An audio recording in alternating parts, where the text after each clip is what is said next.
So if you're prepping a vegetable platter or veggies and dip, I'm going to teach you really quickly how to cut peppers for veggie trays and dip platters. This is also a really good way to cut veggies or cut peppers for hummus or for anything else like a healthy lunch. So let's just jump right into it, and I'll show you at the end how I put together this vegetable wreath. All right, and I'm going to cut them in sticks again. And to do this, I recommend you cut off the edges and then cut them in sticks. And then cut out the inside like this. Bam! And then cut these into strips.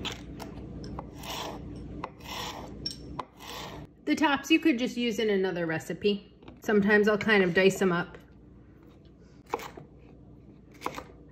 and just throw them in the fridge. And then if I'm cooking like steak or chicken or another recipe you see me making on sipbitego, I'll just throw it into the sauce or just throw it in a salad. Isn't that amazing how that just cuts so beautifully? And then you just get all the seeds like that. It looks so great. And this is what the final wreath looked like. You could figure out how to make this just by watching the YouTube videos I have at sipbitego. Well, until next time, have a wonderful and delicious day. Cheers!